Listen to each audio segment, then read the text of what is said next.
Okay, I've sorted out that little technical difficulty, and what we're going to do now is bore 2 holes into this cylindrical block, and we'll go back. We're at home, so let's try the front and just expose the inner face. So we will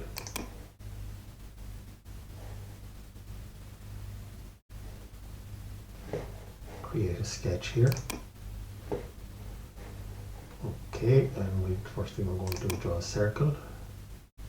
Let's look at it first. We have to get this circle right. Got the center point. And from this end, it's 90. We finish the sketch.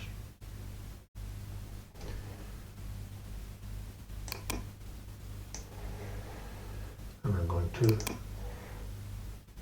cut this time. Now the arrow is actually pointing the wrong way.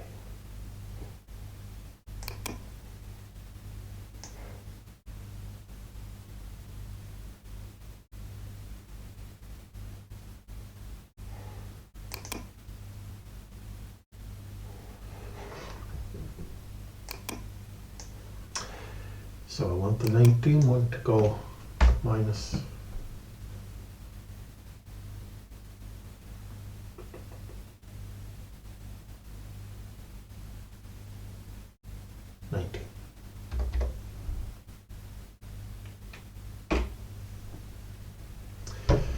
Now you can see that you can't see the actual cylinder, so I'm going to go up, or the bore inside. So we're going to modify physical material. It takes a while for these things to come up.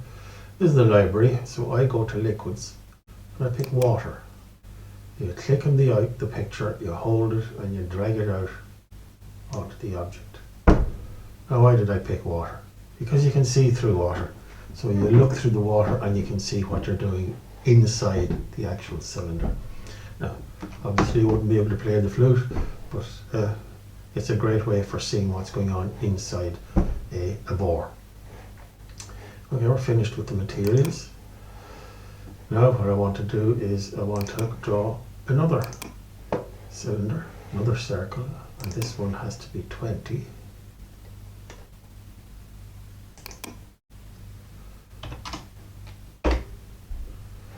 We finish the sketch. And we extrude, select the face. We go the other way. And this is minus 70. We'll go home and we look at it.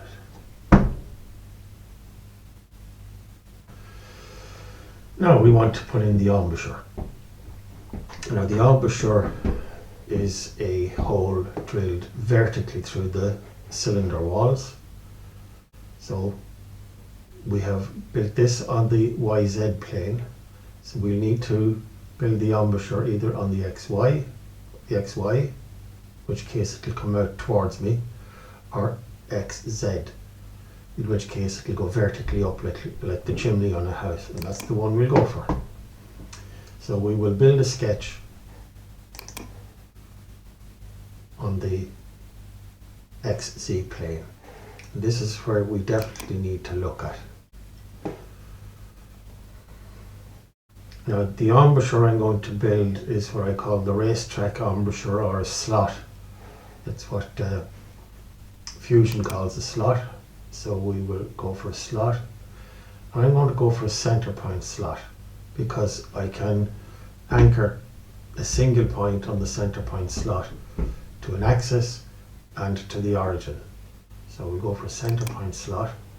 Now it doesn't matter where I put it to start off with, but I'm going to put it on the x-axis. So this is the center. And I only want one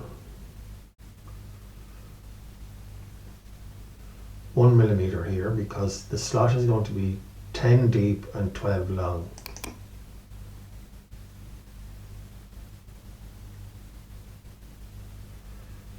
let's see.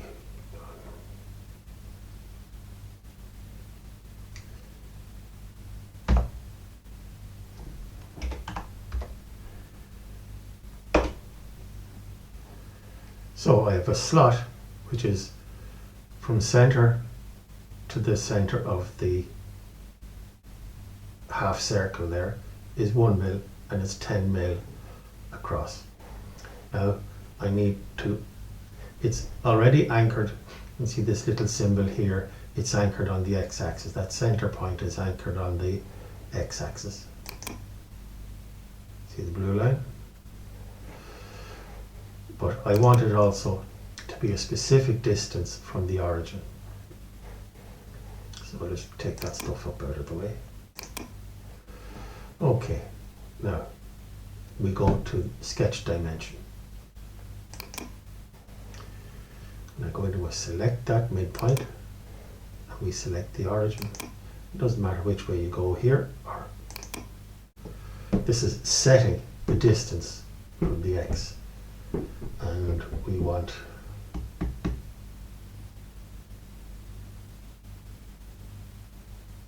to be 60 mil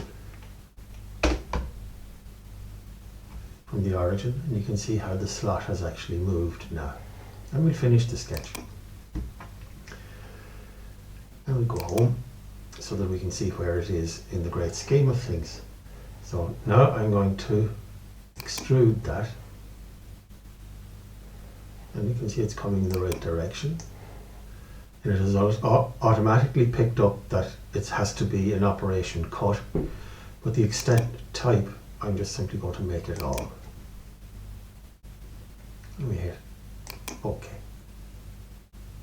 And there we have the slot.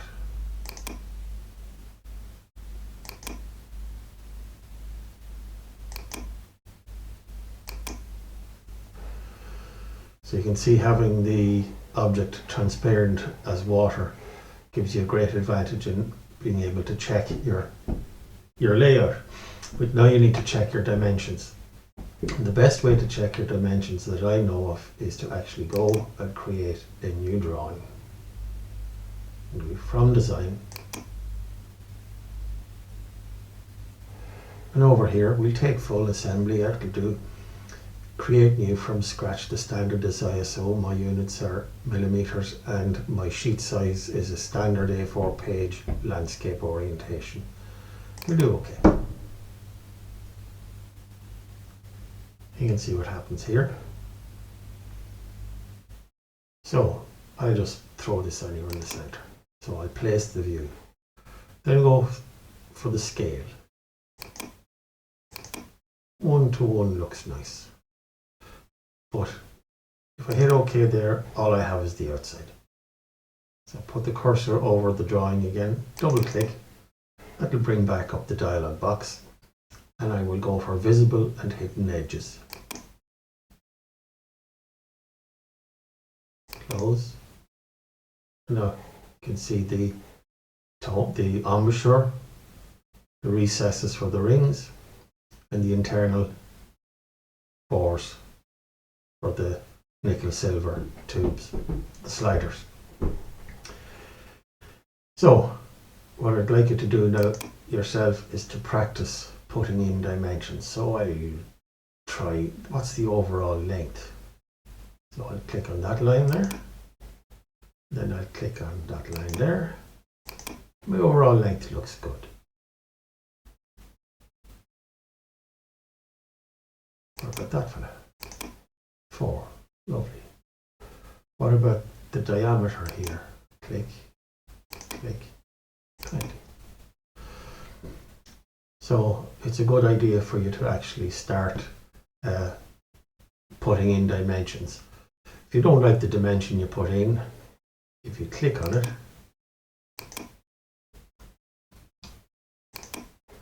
you get the little grey handles. So click on that one, you can move it up and down. If you don't like it, hit the delete button and it's gone. Okay, we leave this session there for the moment.